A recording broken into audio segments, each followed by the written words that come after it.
And if you find yourself being silenced inside of a burning fire and you are not a vampire, then you are ready for this episode of Discography Discussion. I am Joe, that is Dan, that is Geoff. It's time for Blindside, gentlemen. Well, he is a vampire, though. He's afraid the light's going to set him on fire. Right, but he is a vampire. I just thought that he was see-through because, that Scandinavian skin and all. Is that why he's, dreadfully aware of the location of fires? I think so. Okay. That makes so much sense. That just, crushed my mind, dude. Oh, my God. You're so cheesy. This week, we are talking about Swedish imports Blindside. You may love them, you may hate them. We kind of like them. At times, yes, yeah, we do. We do. Very much so. I've always been a fan of the band. I like the hardcore punk. I like the hard rock that happened there in the middle. And then the early 2000s thing. I won't say it. Don't make me. I started to fall asleep as the discography went on. I read somewhere online that's the onset of diabetes, Geoff. Just falling asleep midday. Shit, well, apparently not only do I have hypertension, I have diabetes as well, and just didn't know it. He's got hypertension. I might have diabetes. We are old as fuck on Discography Discussion, except Joe, who pretty much looks exactly the same as he did 25 years ago. And has no signs of It's going to get beeped, don't worry. So Blindside, literally one of the best bands to come out of that Christian hardcore scene in the late 90s, early 2000s. They really were. Everybody knew who Blindside was that was into hardcore Christian music. They were interesting, much like Extol that came over from Norway. They were kind of exotic a little bit to American audiences. Kids in the suburbs are like, holy shit, I listened to this band from Sweden. They're called Blindside. The dude screams the whole time, even though it's not technically true. It's at the time, it was very energetic. It was in your face. It was tons of fun. Well, before we start talking about tons of fun, I want to take this time to say thank you to everyone for listening to the podcast. Thank you for listening and for subscribing. If you are not a subscriber, you can find everything Discography Discussion at discussmetal.com. We are on Google Play, iTunes, Stitcher, TuneIn Radio, so if you have an Amazon Echo or a Google Home, you have no excuse. Ask it to play the latest episode of the Discography Discussion podcast, and it will. We're also on Facebook and on Twitter at Discuss Metal. Be sure to like, favorite, and subscribe. It really helps us out. It lets us know you're listening, and now Dan is going to tell us all about 5-star reviews. Oh my goodness. We love 5-star reviews here on Discography Discussion. Do you know why we love them? Why? Because highly reviewed podcasts typically tend to come up in search results. You see, the internet is running on recommendations. Literally everything is a recommendation off of something else. If you pull up your favorite podcast, it'll give you a list of podcasts that are similar or associated in some way with the podcast you're currently listening to. We want to be recommended to whatever you're listening to or whatever your friends are listening to. That's why we ask for reviews. So if you think that we're an awesome podcast, leave us a 5-star review. If you don't think we're an awesome podcast, leave us whatever starred review you feel that we deserve. Is there a negative 4 stars? There's not a negative anything. A negative 4 stars? Yeah, there should be. There should be. What about Death Stars? What would you like to give a negative 4-star review to, Geoff? Vinnie Vincent. Oh, Vinnie Vincent. Do we have to talk about this? We have to talk about this. Oh, yeah, we got it. Okay, let's talk about this. What do I need to play while we're talking about it? You play whatever you want. Just don't play Vinnie Vincent Invasion. Please. Vinnie Vincent has kind of a history of flaking out on people. Kinda? Okay, by kind of, I mean he completely flakes out on people. Yeah, it's prolific. It's kind of his thing. Yes. Right? So, Vinnie Vincent is putting on a concert. I mean, maybe. It's going to be an acoustic concert. I mean, the dude is known as an electric guitar shredder, but you know what? Fuck me. Let's just do an acoustic show. Where's the acoustic show, Geoff? Memphis. But I think. Just somewhere in Memphis, right? Because no venue was specified? Correct. Wow, okay. What tickets were supposed to go on sale July 27th. Yeah, but now they're going to go on sale, well, soon. To be honest with you, I'm surprised he didn't already just, start taking sales. Yeah, just give me your fucking money and then I'm going to cancel. Sorry, you didn't read the fine print. Yeah, I don't have to give it back. There's a convenience fee. I'm not sure whose convenience it's for, but you got to pay it. Also, there's no concert. Also, it's your fault. Yeah, it'll be you know what? It'll be the concert that can go with the box set. Oh, man, I can't wait. I'm still waiting on my box set. Yeah, well, you didn't get your money back. I'm just kidding. I couldn't give less of a shit about anything Vinnie Vincent does. The only box set I'm looking forward to right now is the Blu-ray release of the Batman animated series. Now, that is a good box set. But anyway, yeah, this whole Vinnie Vincent thing, man, has been a total trip. And, like, I couldn't have given less of a shit about the guy before, but, like, just watching all this stuff in action, like, seeing basically what people have been telling us about him for years, just seeing it play out in real, like, you can't make this stuff up. Get a bag of popcorn and just watch. Right. Yeah, just watch it burn, man. Well, you know, the fucked up thing is that there's still the few handful of zealots out there that are completely obsessed with him that will defend anything and everything that Vinnie does. And they're the funny part. I actually think that Vinnie needs professional help. I think there's some sort of mental health anxiety thing, or he's just delusional, that he genuinely needs help with. Yeah. But outside of that, I mean, it's a train wreck. It's a shit show, and it's very hard to look away. You know, the only reason why we've become aware of Vinnie Vincent is that he initially he was going to be at the Rock N Pod Expo 2, where we're going to be on August 25th. On August 25th at the Nashville Palace. That is correct, and that's the reason why, you know, we were aware of him. And then he pulled a bunch of shady shit, and I've just been watching all this other stuff go down since then, and this is just the latest thing in a litany of craziness that's come out of his camp. Absolutely. So, like I said, you know, the more I watch it, the more, you know, of Vinnie's own words that we see, I really believe that there's a problem that he needs help with.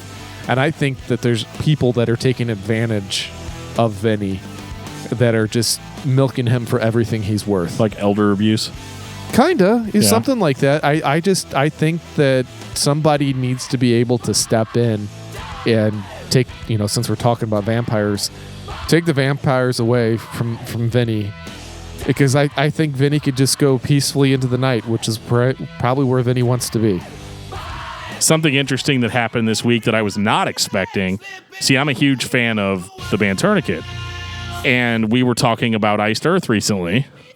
And so I was very surprised to see on Twitter that Tim the Ripper Owens is going to be singing on the new Tourniquet album. Very unexpected. I thought I read that he's going to be doing more than just this album, isn't he? It just says that he's going to be doing the vocals for the entire rest of their upcoming album called Gazing at Medusa. Okay. It might have been the wording in the article I read then, so... You know what? I think it might just be that they're going to see how it goes. Okay. And I can't imagine it going south with the Ripper. No. I mean, it just can't, right? I don't know. The only thing I can see going south is the fact that he's been in so many bands. You know. Wait, which one were you guys again? Yeah, exactly. All right, we're gonna do the Glorious Burden. Let's go from the top. Oh wait, okay. Ted Kirkpatrick from the band Tourniquet liked our retweet, which was great, as we typically tend to retweet. Take my money. I have no shame in being a meme at that point. But hey, Ted, if you're listening, come on the show, man. We'll talk. We're down to do the interview. We are down to do the interview. But today, we're going to get down with Blindside. Oh, with Blindside. Oh, yes. Did I blindside you with my drawers comment? You blindsided me, man. In 2017, Decibel Geek brought us Rock N Pod Expo in Nashville, Tennessee. This summer, they're doing it again. Rock N Pod Expo 2 on August 25th. Tell us about it, Dan. We couldn't be more thrilled to be appearing at Rock N Pod this year. In an effort to help support this amazing event, we are throwing in some perks for you guys to help raise the funds necessary to make this event happen. A $35 donation on behalf of Discography Discussion to the Rock N Pod Expo gets you a limited edition Discography Discussion hand-painted beer glass and the option to choose what band we talk about in an upcoming episode of the podcast. This also includes your admission to the expo, access to an exclusive podcast made only for contributors contributors to the event, and we can't wait to meet some of you guys there in person. We'll be hanging out, chatting all day. Keep in mind on these perks, there are only 3 of them available, so act fast, and we hope to see you there. Let's go back to 1997 for tonight's subject. We're going to Sweden, guys, so book your flights early. Tell me about Blindside, then. Blindside was a Swedish Christian hardcore punk band. They released their debut album, Blindside, very creative name, guys, on Dayglow Records in 1997. They also got picked up in the U.S. by Tooth and Nail Records, which was pretty advantageous for their career. The Blindside self-titled album is a weird record. There's really no other way to say it. Is it punk? Is it hardcore? Is it nu metal? I don't know. Neither do they. It's all over the place, and it's very indicative of, like, we've been jamming these songs in the basement for, like, 14 years, and now we're recording it. And so I think it's tight. I think musically it's on point, but it's a little strange in places, especially the vocal delivery, which is very harsh screaming, and I can't tell. Like, is it supposed to be rapping, or is it supposed to just be, like, really fast screaming? It's kind of both, right? Well, with that part of it, it totally, like, for me, was a nu metal vibe with that kind of harsh, rhymey delivery that he has. I mean, I could listen to do whatever, pretty much whatever the hell he wanted, because I love his voice. So yeah, I could care less. But yeah, I agree. The delivery is really bizarre. Well, and part of it is the guitar tone, too. That's where I get the hardcore punk vibe from it. It's a very dry, rough guitar tone, which is fine if you're making a heavy record. There's nothing wrong with it, but it is a little different than a lot of the other stuff that was out in 1997. I'm going to go ahead and lean more on the hardcore side on this one, even though there are weird kind of nu metal rappy parts, but like with none of the accompanying R&B influenced music that you would think would come with rapping, you know. Right. Because like on Nerve, he's all like, force me to open my mouth again because you know I don't want to. And you're like, oh, what the hell is going on with this record?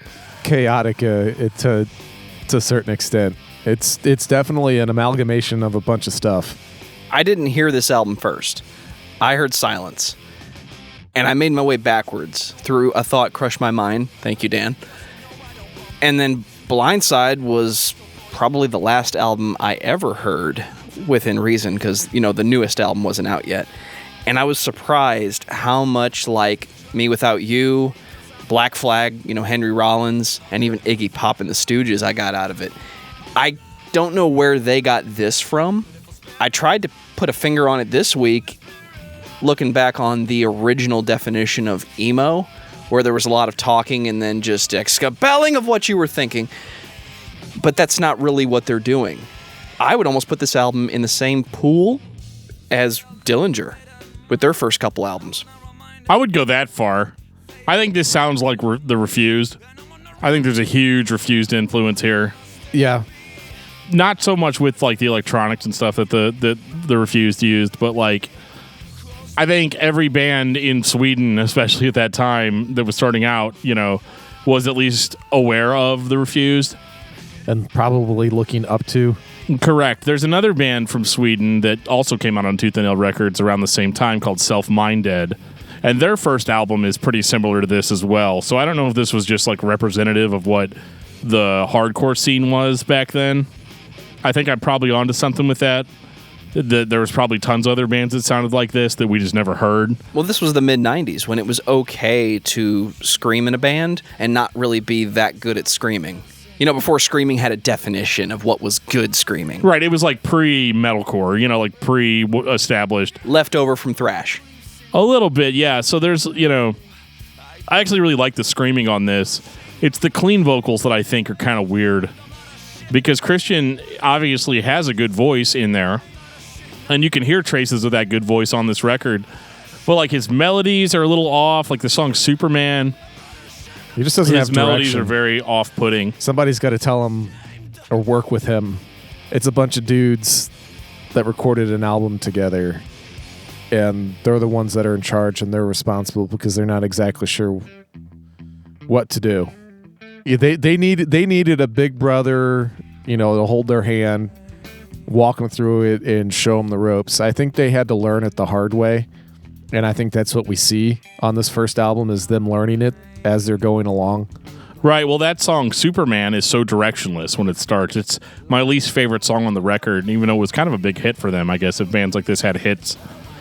And it was kind of like, it starts off kind of boring. He's just kind of like meandering along, singing, talking kind of. Then he goes into this like rhythmic delivery that's kind of like rapping, but I just can't really call it rapping with good conscience. You can call it Rage Against the Machine. Right. And then, that's a good comparison, Joe. But on the chorus, he's playing Superman. It's almost like he's making it up while he's singing it. And the melodies just don't hit. Like, I know this vocalist is so much better than what we have on this. And, everybody's got to start somewhere. Some of the weirder songs, like Teddy Bear, like what the hell is going on with that song? Like, it starts off all kind of creepy and melodic. And it's almost like it's very different than the vibe of the rest of the record. But then they just go into this same stuff that they've been doing later on. He's like, I'm here, what happens now? You're here. And he's just like singing it. And then just, I'm no teddy bear, I'm no teddy bear. You're like, what is with this record? Like, it's just weird. It's abrasive. But because I've been listening to it since 1997, I feel like it's kind of an all-time classic for me because there are songs on this record that really do hit. Like the first song, Invert, is awesome. It really sets you up for an experience that you're not going to get necessarily for the rest of the record. I think Invert's really good. Nerve's really good. Daughter is really good. And that's about it. Everything else is just kind of weird, watered-down versions of those songs. Is this leftover grunge? No. It's 1997. We're making our way away from grunge, or not really grunge. I don't care what anybody says. Alice in Chains is not grunge. And we're making our way into the precursors of nu metal. It's starting to be a thing. But on the other side of the planet, Blindside over here in Sweden, I don't know what they're competing with, so I don't know where this comes from. But I hear that style of 90s songwriting, that imitation Pearl Jam in the instrumentation. It can be random at times. It can be focused at times. Everybody can be doing something different. But when they put it all together and say, this is the song, you have to buy into it. Incubus did the same thing back in the day with Fungus Among Us. That's a pretty good comparison, too, in that, like, it's not that those records sound the same as the Blindside self-titled, but it's very just disjointed and strange and clearly being pulled from whatever their local scene was, if they even had that. I mean, I don't really know what the popularity of a Christian hardcore band from Sweden in '97 was. I don't really have a read on that. However, I consider this one to be a classic and a really good indicator of what we were going to get, and it really does only get better from here, folks, at least for a while. So let's talk about better from here. A thought crushed my mind. 2000. This one came out on Solid State Records. I think the first one might have come out on Solid State too. I can't remember if it was Solid State yet in 1997. I think it was right on the brink when they started putting the heavier bands on a sub-label called Solid State. No, I don't think the first one was. The punk rock has arrived. Yeah. So you remember whenever I said that, there's 3 really good songs on the self-titled and they really hit and they're aggressive? I don't think that you could get more energy than Blindside between 97 and 2000. These records are pure energy. One of my favorite punk albums of all time. Yeah, and A Thought Crushed My Mind is heavy, it's faster, it's more intense than anything on the self-titled. Now, it still has the clean vocals, but they are far improved to what we got on the self-titled. I mean, the self-titled sounds kind of amateurish. And A Thought Crushed My Mind was like, we've got, 3 years of touring under us now. And we've been playing these songs to death, and we wrote these new ones. Christian's screaming delivery is some of the fastest scream vocals I've heard. He fits so many words into the individual bars. Like, it's insane. Christian was your justification for years about how many words you can do at once. Right. How many times did you hear me say, dude, you don't have to say every word? Yeah, this didn't give me very good lessons on how to deliver in a manner that was pleasing. But I think this is pleasing. I still jam this record whenever I need to get something done. And I'm glad we agree on that. yeah, I mean, this record is killer, in my opinion, and it's one of their best. Just because it takes the idea that they had on the first record and actually fully realizes it. This is just being heavy for heavy's sake. In the timeline of emo and hardcore, this was in the beginning when we were still just being heavy and delivering. Again, leftovers of grunge, where you didn't have this set standard of what your record was supposed to sound like, and the tropes hadn't been introduced yet. Vocalists were being heavy. They didn't follow a template. Yeah, I really liked Christian's singing on this, too. I mean, the screaming is obviously pretty cool. He was a great screamer and had a really strong voice for it. But his cleans definitely needed some work on the self-titled, and you can tell either he did some work himself. I don't know if this is like vocal coach level of improvement, but we will get there. But this is just raw emotion, but it sounds good. And he doesn't overdo it with the melodies. Like, I was complaining on the first album how a lot of the melodies were like just directionless, and they would kind of come into the verses a little too much, and it would like go into this weird rapping thing. You don't really get that on this record. I mean, the little bit of rapping and the delivery is there, I think. The issue I had with it was that it was super just out of place. But on this record, the clean singing seems to only be reserved for the choruses. He's not the only one screaming either. I think it's Simon, right? So we've got a good balance. We've got a band that's delivering a heavy product in the early days of a style that would be abused. Yeah, this was still pretty As cool. You Walk just started. There's a few fun little moments on this thing too, I've noticed. Like on is it As I Walk? That's track 2, right? As You Walk. As You Walk. Yeah, this was a fun one. That one's got like this kind of weird jazz interlude in it. Well, we just know why Geoff's listening. Right. But it was so unexpected and so out of place, but I loved it. I thought it was really cool and different. And I was not expecting it at all from this band because they've really, at this point, only delivered a pretty straightforward experience. So you didn't really notice, you wouldn't think that type of experimentation would be there. Yeah, it's been nothing but completely frenetic, and then all of a sudden, it's like they totally switched speeds on you. And I would bet, like, I would be kind of curious to see what your reaction was, like, the first time you heard that. I thought I was listening to something different. Like, I thought something had changed. This was the Incubus era of Dan's listening, where everything was Fungus Among Us. Yeah, and science. So So I'm kind of used to out-of-place jazz interludes, but Gotcha. not with this band.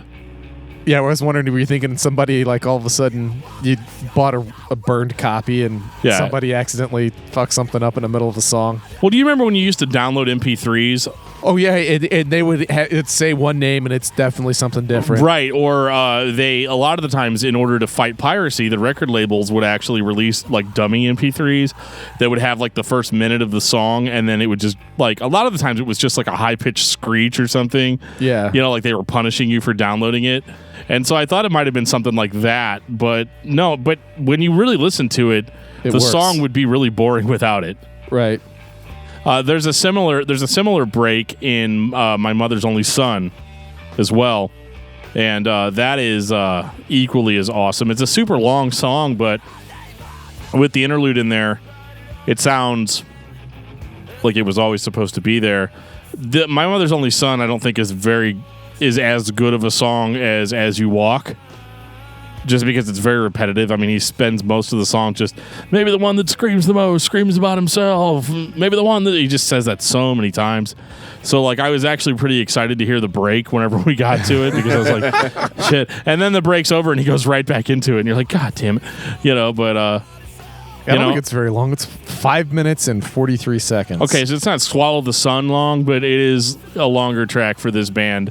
Longer songs on this record, more complicated songs too.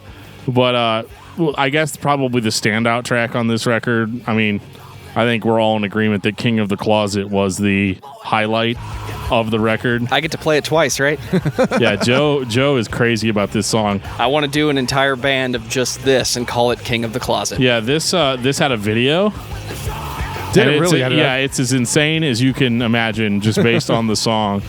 And just, I'm a vampire, I'm afraid the light will set me on fire. You know, and there was like a whole bunch of controversy on this song, like, because people were like, I don't understand, you know, they're like a Christian band or whatever. Because why are they talking about vampires, right, Uncle Dan? Right. Well, Blindside, you know, is a very Christian band. There's no, you know, that's part of their identity. But Dan, they're talking about vampires. That's not Christian. Right, sure it's not. But anyway, I could give you a very Christian explanation as to what those lyrics are about, but I'm not going to. They can't be visual. This song was on every Christian heavy music compilation released between 2000 and 2002, really until Silence came out, you know.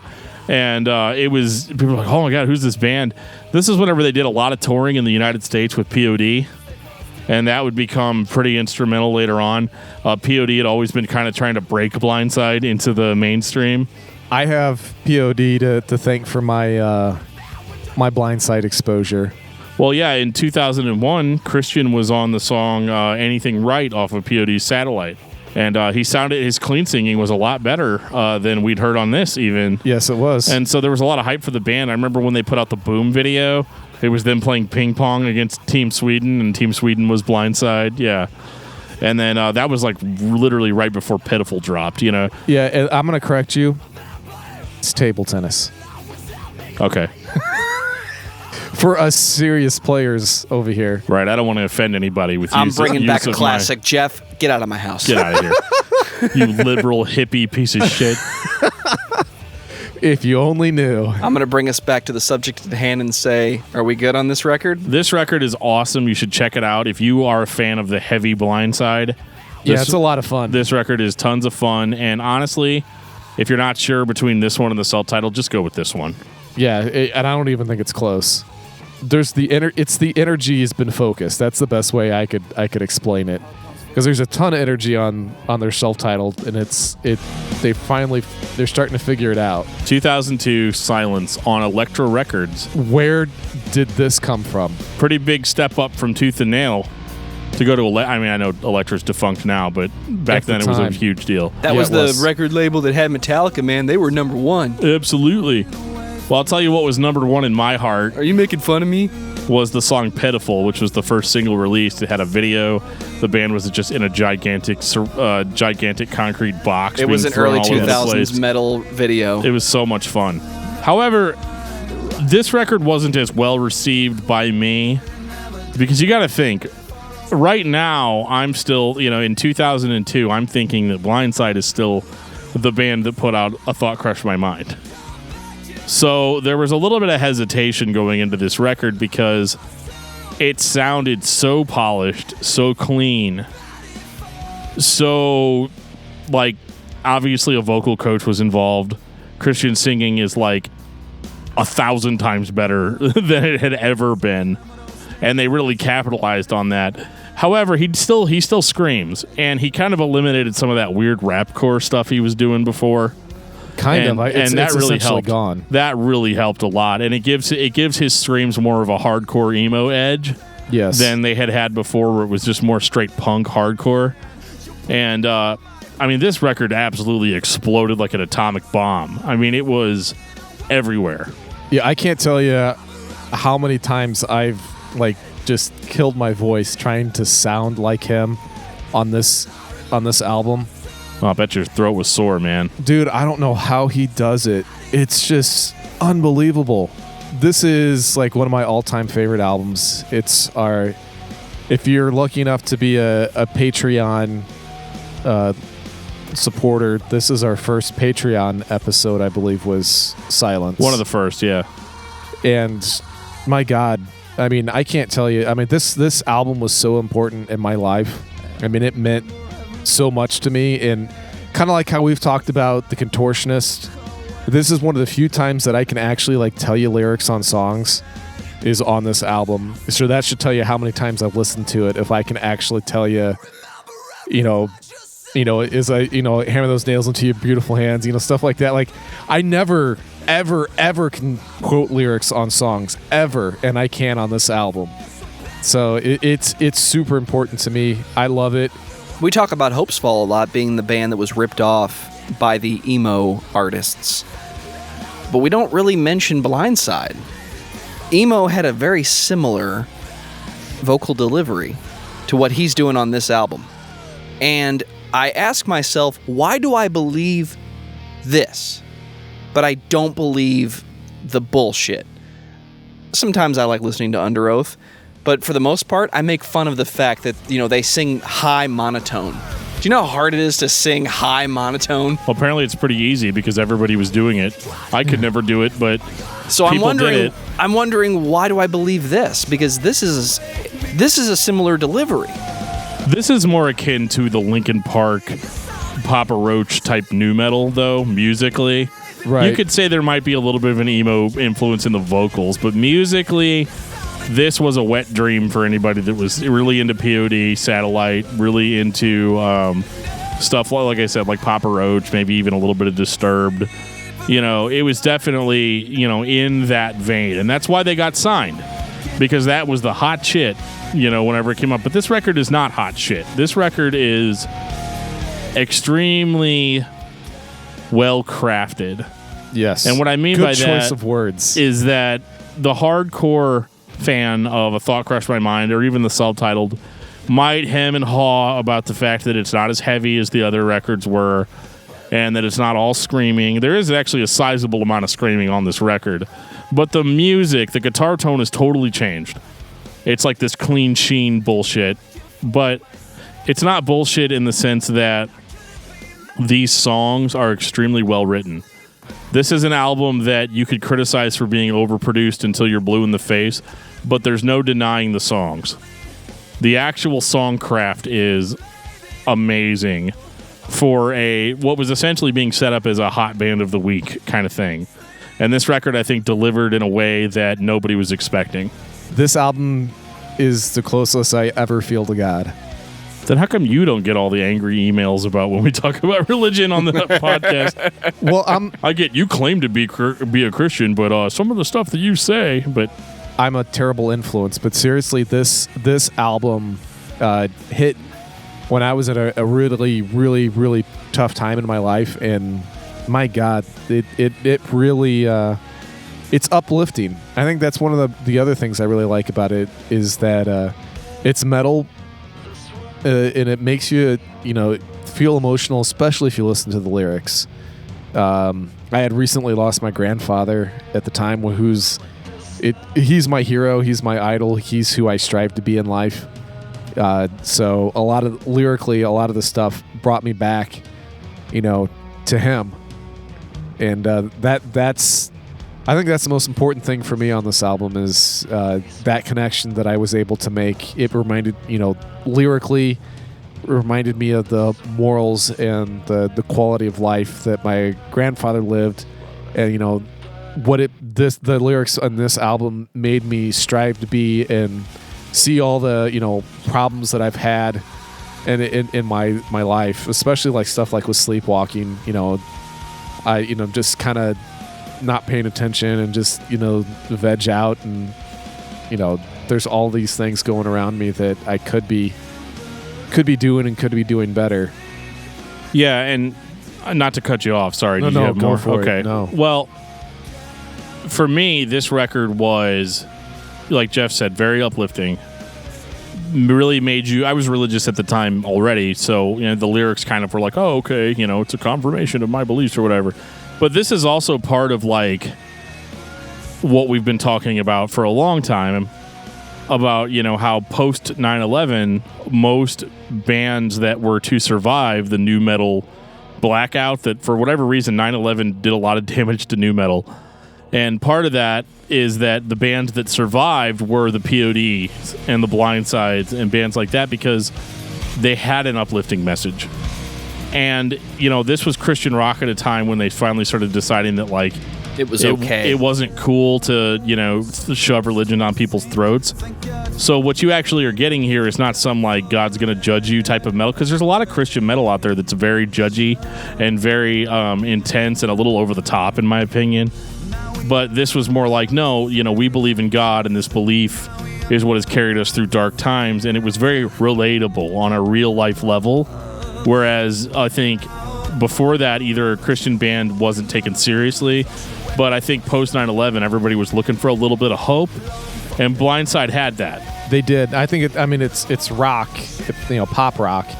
But Switchfoot is another perfect example. But people would have called it metal in 2002. What? Something like Silence. Oh yeah, people were calling. No. I was saying, that on a poppy rock aspect, Switchfoot is another example of right. a band. That we were meant to live for so much more, like that kind of Yeah. I mean, that became only song on that record that sounds like that. No, I know, but if you go and listen to like their stuff after, I'll have to pull it up because I haven't listened to it in a while. But a lot of their stuff went mainstream, and then it wasn't until just 2 records ago that they finally started to get back to a little bit darker, a little bit more intense. Yeah. Again. I mean, with Blindside, and it's kind of like Blindside, POD, Pillar came out around that time that was doing a very similar thing. And it's not that what Blindside was doing was unoriginal, because I think that Silence is a better record than all of those bands put out those years. Agreed. Like we all thought that Disturbed's Believe was really good, but it was kind of the same sort of thing. Like they were approaching religion in the only way that Disturbed knew how to approach it, But this record was hopeful. It was melodic, it was heavy, it was dark, and it was real for people. I mean, it's hard. If you listen to the acoustic song Silence at the end of this record and don't feel anything, you're dead. Yeah, you have a cold heart. Yeah, you are totally frozen from the inside out. There's, I tried to tell you I was a vampire. Right. So I think this introduced the band to worldwide acclaim. They were a really big deal for a long time because of this record. And to a lesser extent, the next one. What was this? 2004's About a Burning Fire? Oh, I have the storms back on the podcast, Dan. Oh, no. It was 1 week? In my heart, it happens every time. You can hear us talk a little bit more about Silence on our Patreon episode that we did specifically on the album Silence. $1. Yeah, $1. $1 is the minimum. You can give more if you want. You don't have to. You want to give more. Patreon.com/discuss metal. Okay, well, that's enough money grabbing. Talking about a burning fire. Is this record stylistically that different from Silence? No. I don't feel happy after listening to it. Yeah, there's some songs that are really good on this record. Eye of the Storm's an okay opener. And I say it's only okay because it's not anywhere close to the energy that we had on the beginning of Silence. Which was just kind of a gut punch, where About a Burning Fire starts off and it's more melodic. Christian singing is actually objectively better than it was on Silence. He goes places vocally on this record that he's never gone before. And it sounds really good, but there are definitely songs that I have issues with.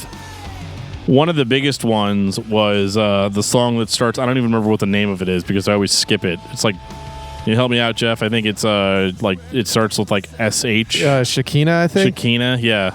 Okay. Hate that song because it's so out of place. I'm all for experimentation. Then I go into Hooray, it's LA. That's what's right after. Well, there's that. I tried to figure out what the hell was going on, but I didn't get it. Well, I don't know. This is not, I'm not going to go on a big rant about it, but what the hell were they thinking? This song just doesn't fucking work. And it's sandwiched in the middle of an album that's okay.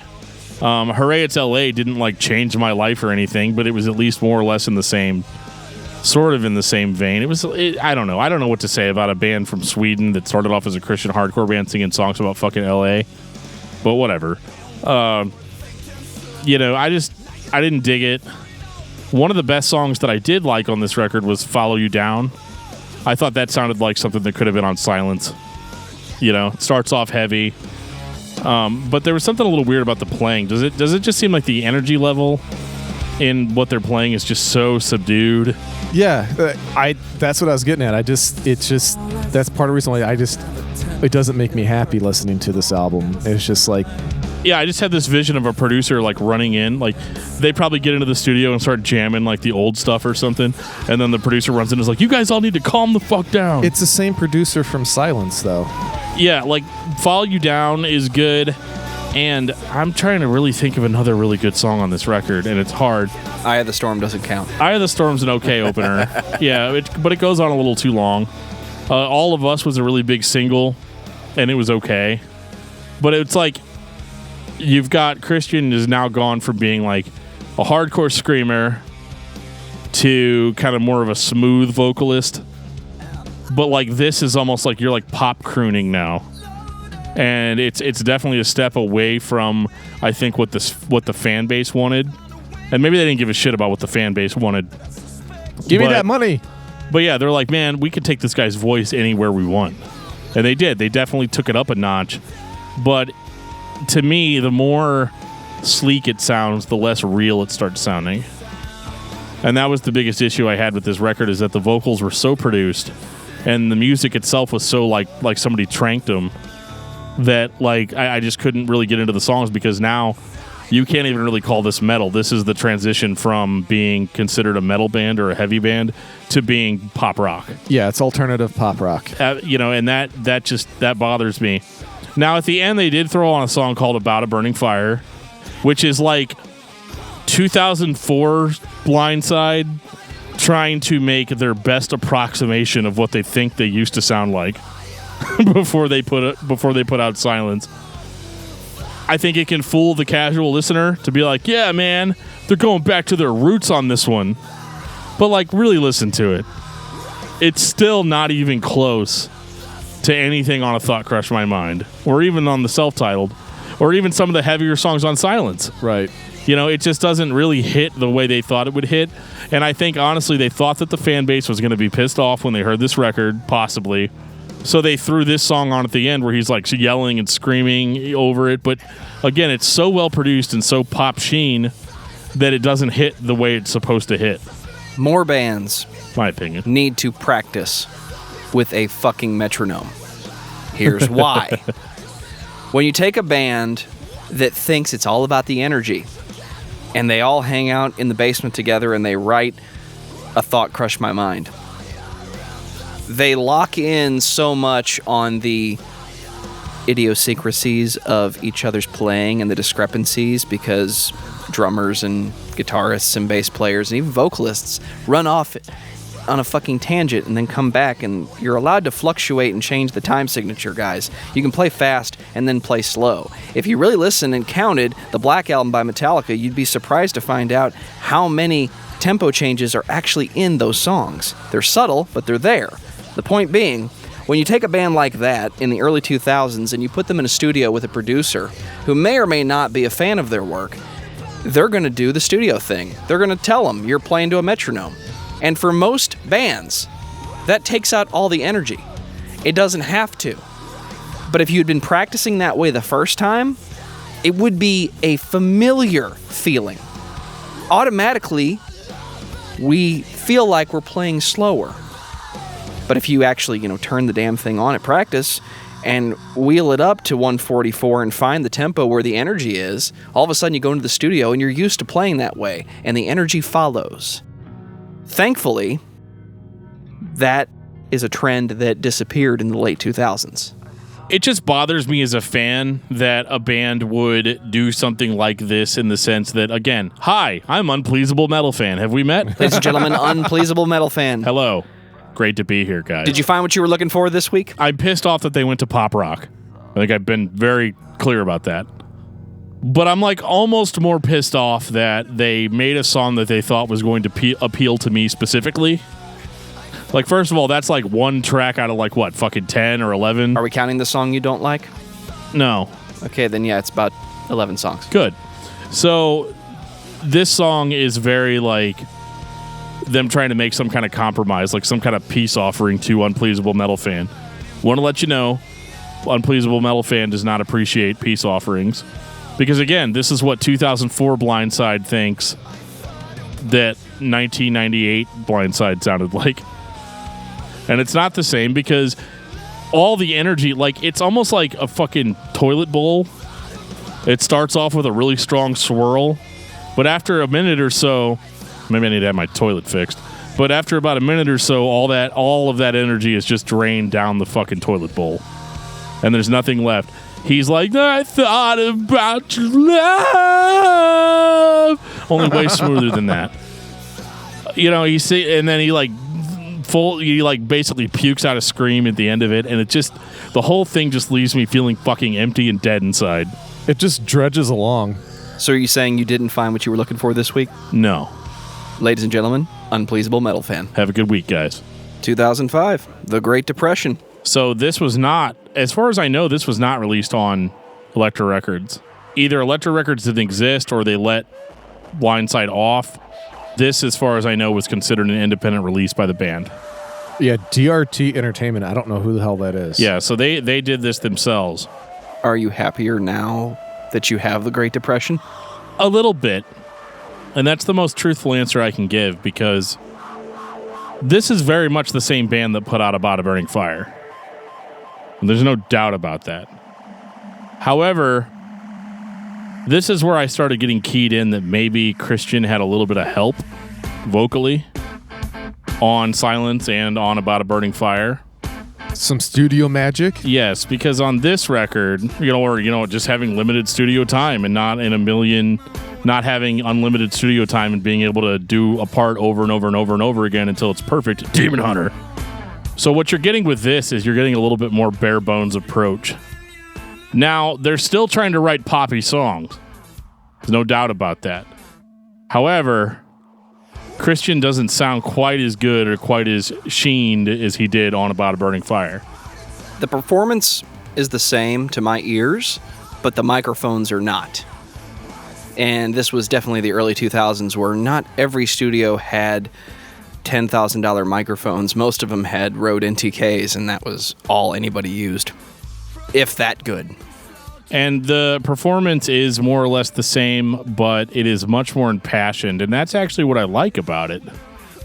I like that it's a little bit more seismically like Blindside. You can just say it's like Blindside. No, like Silence, though.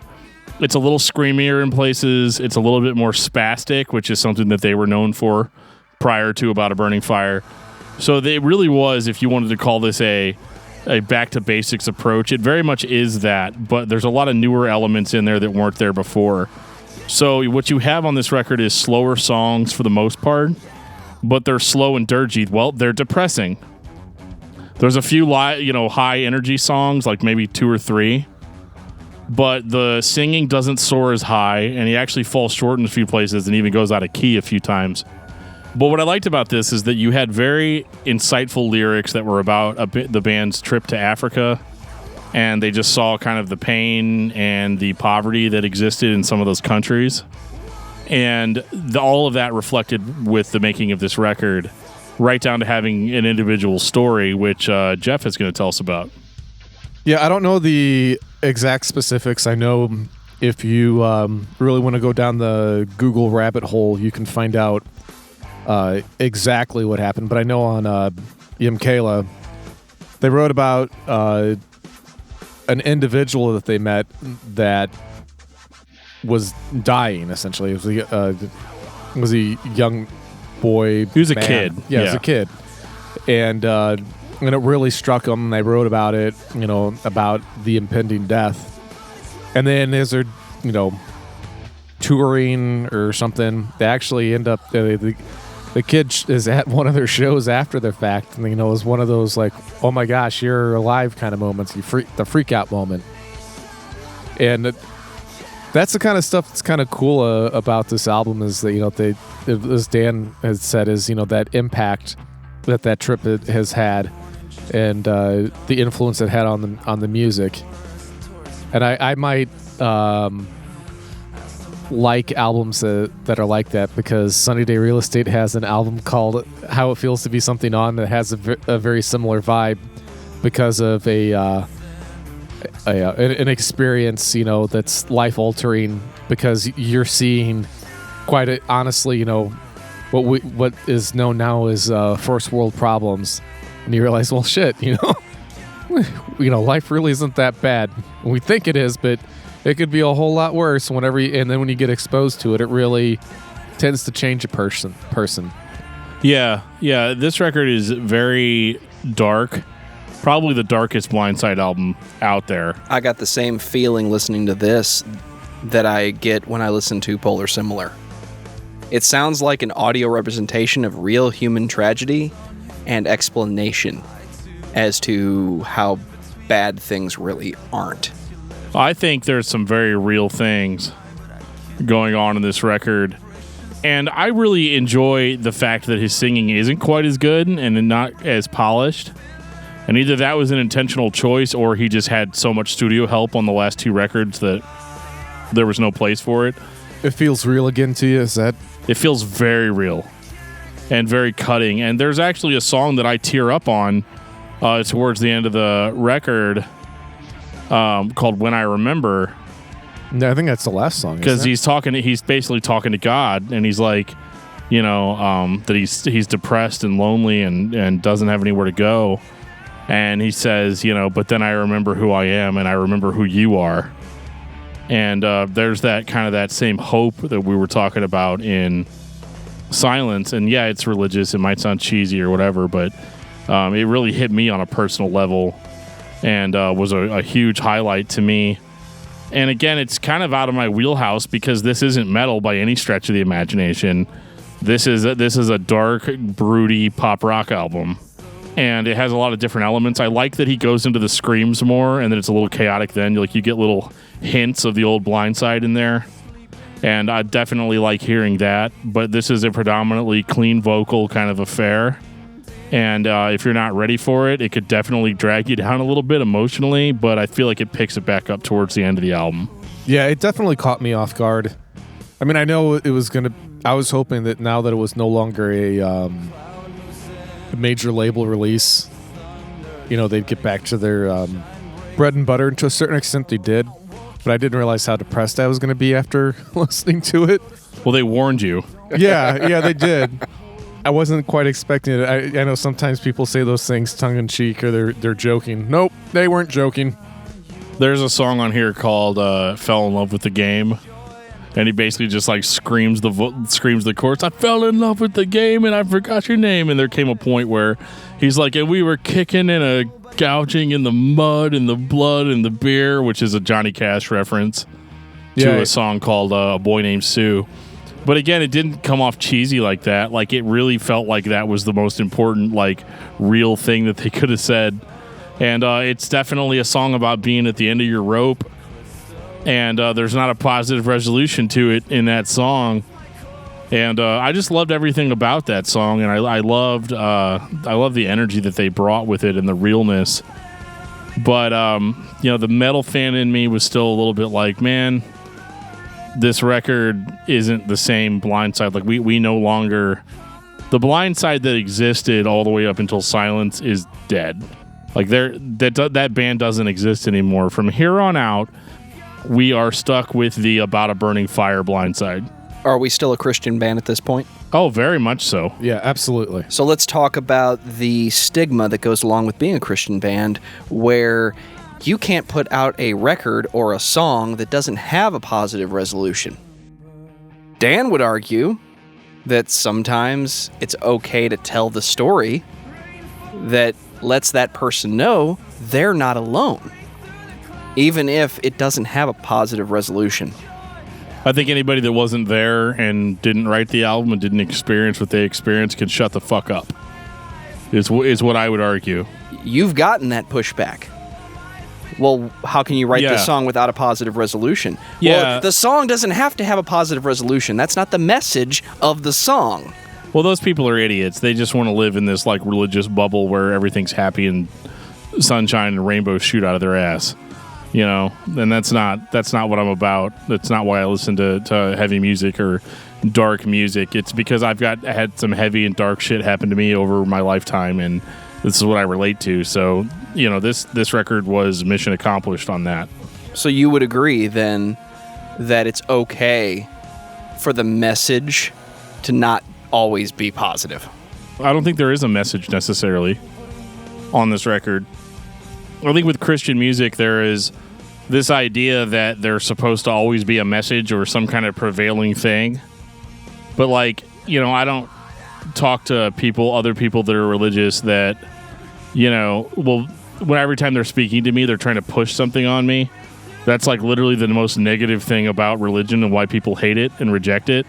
So, and I don't feel like Blindside has ever done that to me as a band. Like, I don't feel like they're trying to sell me a line of bullshit at any point, you know? And this was just a very real experience. And whether or not it's okay, if you're the kind of person that lives in a world where you're trying to decide whether or not something's okay or not okay, you need to not be listening to metal. You're in the wrong mindset. You've already started off on the wrong track. How they live their life and using their life stories, you know, lyrically in their songs. I don't think they, to me, they don't come off as pushy. They come off as honest. You know, that's what I get out of it. I think that, and I think that's why they're successful. Instead of, you know, cramming it down your throat, they just say, hey, this is it, you know, take it or leave it. You know, that's perfectly fine.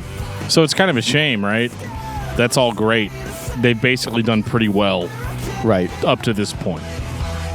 This is 2005. You had two pretty decent first two albums. You had a fantastic third album. Your fourth album was kind of meh, but it seems like you're starting to pick steam back up when you get to the Great Depression. And then the band just goes AWOL for 6 years. I honestly thought they were done. Well, in a certain sense they were, right? Because with Shivering Hearts We Wait, not to quote our good friend and collaborator on the show, Steven Sarro, I can't listen to this record and think of it as anything other than absolute shit. Damn.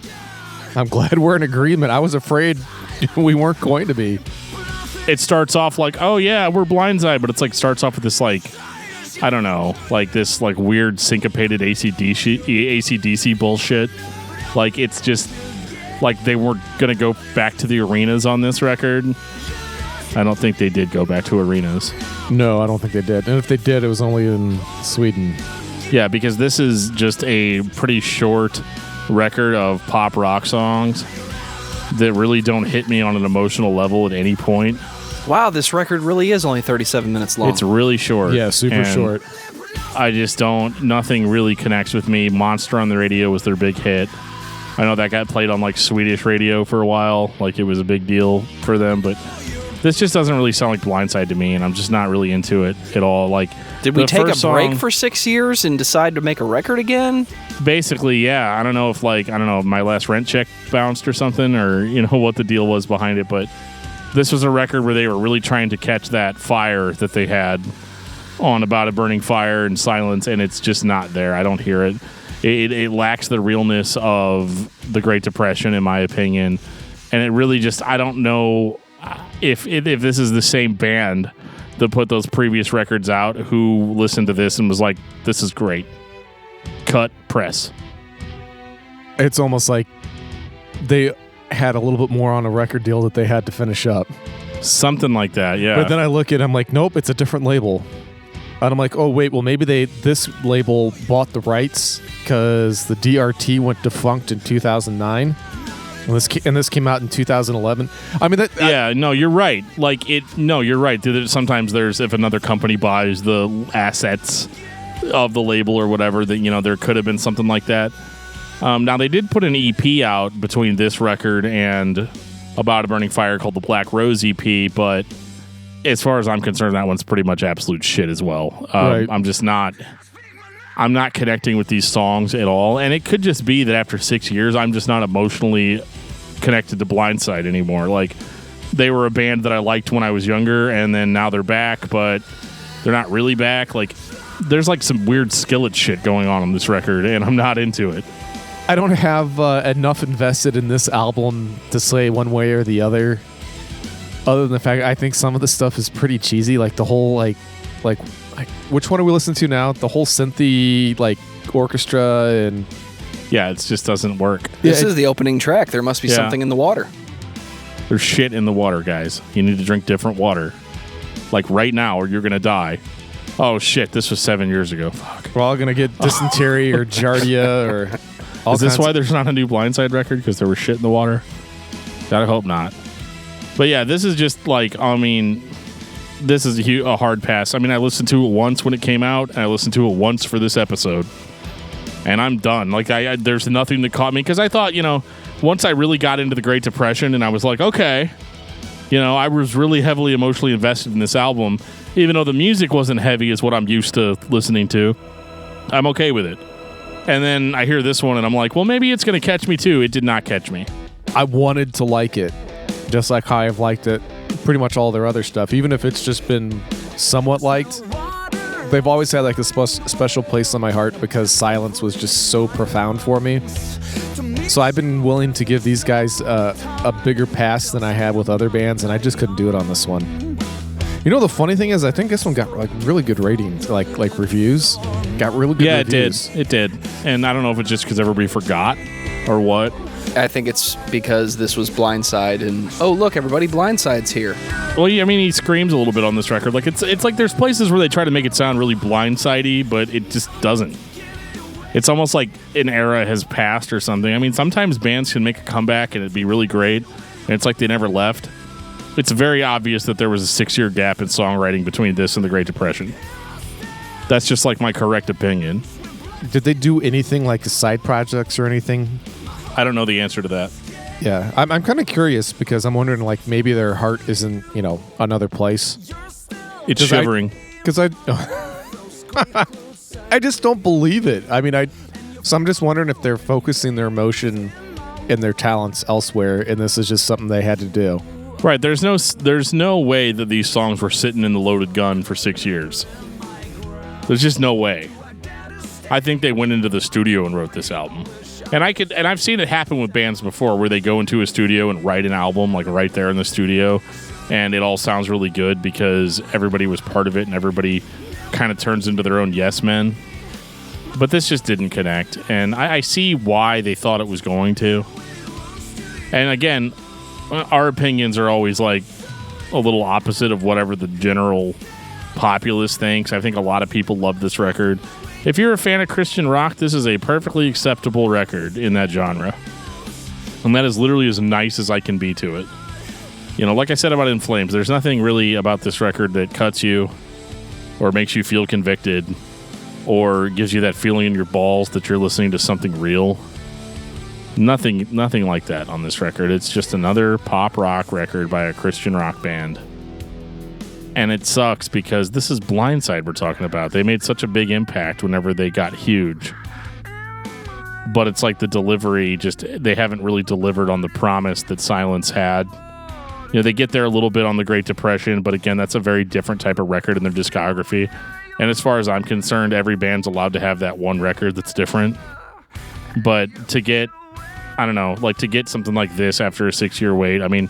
This hurts them more than it helps them. Yeah, I would have hated... Absolutely. I would have hated to be a fan that was holding on, the drip feed, waiting for this to come out. Because there's no way if you're a hardcore fan of the band already that you're going to listen to this and be like, oh, I thought it was really great. It's the best Blindside album yet. There's 2 different fans for every independent band that gets signed.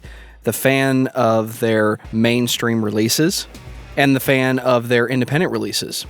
So if you're fan A, you want another Silence. You want some more Eye of the Storm. If you're independent fan, you want A Thought Crushed My Mind, or maybe even The Great Depression. I wonder if both of those fans would have been satisfied if they'd gotten exactly the opposite of what they were asking for. Because this isn't even close to what they had originally. I hear little pieces of what they would go on and do later, but I'd be a little disappointed if I was looking forward to this. You know what I find so offensive about this record, really, though? Is that thin-ass guitar sound. You mean that Showbread, No Sir, Nihilism is not practical? No, because it worked on that record. Another record that was heavily influenced by The Refused. But it doesn't connect. It doesn't connect with me because there's no aggression to it at all. And, again, I'm that guy that I guess just likes music that's aggressive. You're not the only one. I mean, I think everybody in this room likes aggressive music. I think pretty much everybody who listens to our podcast likes aggressive music. That's why we do a metal podcast. Exactly. And it's just straight into, I mean, I feel like they're lost and they don't care. And that's okay. I mean, I'm all right with the fact they haven't released a new album in 7 years, 8 years? Yeah, like I said, well, I'm glad I didn't have to listen to another one. Yeah, well, that's what I'm kind of afraid of. What is this more? If they did release something else, would it be more of the same? Probably. I think it's time to say, Geoff, final thoughts on Blindside. Started out a little weird, a little crazy for me, but loved the energy, loved the screams. Silence hit, and it's about as spiritual as you'll ever hear me on this podcast. Because I'm being honest, in the fact of how it makes me feel. Nothing, just to me, Silence is about as perfect as a studio album as you can get. I mean, yes, I know it's maybe a little too polished for some people, but I love it. I love the message. I love the songs. I love just about everything about it. And, The Great Depression is probably number 2 on my list. And it's mainly because it is kind of depressing, and I guess that's the angle they're getting at. I like the story behind a lot of the songs. I like the lyrical content of that. But I think I hope they're retired. I don't want anything else, because the last album kind of sullied my memory of them, and I don't want that to happen anymore. Dan, what about you? The first 3 albums are pretty much solid gold as far as I'm concerned. Even with the shortcomings of the first album, it was still a legitimate effort from the band. Check out The Great Depression. You might like it. If you don't, that's okay. You just don't have to go past those first 3 albums. Blindside is one of the most fun and one of my favorite bands to listen to. I will not let one album at the end of their career ruin them for me. As far as I'm concerned, The Great Depression was a good place to go out. And if you're a fan of punk, hardcore, even emo from the early 2000s, grunge, you're going to find something in this band that you like.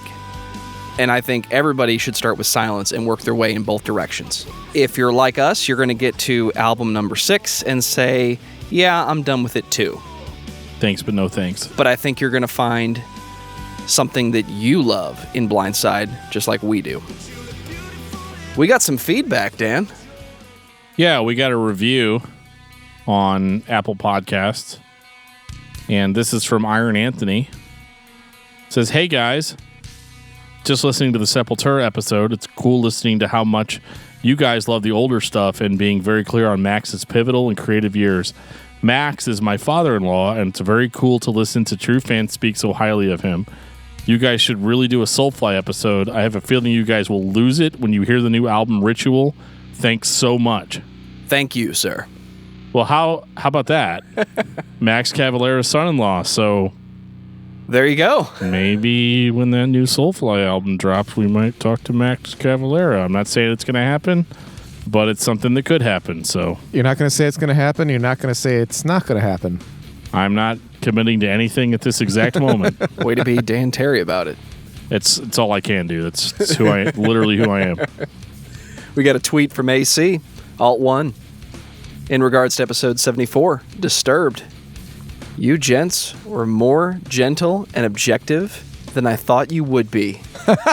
Not that you're not normally objective, but it's just so easy to use Disturbed as a punching bag. Oh, it so is. Kudos. Also, agreed. In Flames, clam down, Dan. Cover of Land of Confusion is hot garbage. I believe we said that on the In Flames episode. And took special attention to say it again on the Disturbed episode. I don't want to talk about In Flames. Geoff, what's your album of the week? All right. I'm going off the rails just a little bit. There's a video for one of their songs that has the animatronics from Showbiz Pizza in it. And I loved that place as a kid. And that is Oracular Spectacular by MGMT. It's a great fucking album. Yes, I know it's not metal. Dan, what about you? Dark Roots of the Earth by Testament. Gee. I wonder why. That's real hard for Dan. I spoiled my own pick because I brought them up on the episode. No, sir, Nihilism is not practical by Showbread. Great album. Check it out if you haven't. And if you have, go listen to it again. Yeah, we'll have to do a Patreon on that one pretty soon. When are we doing a Showbread episode?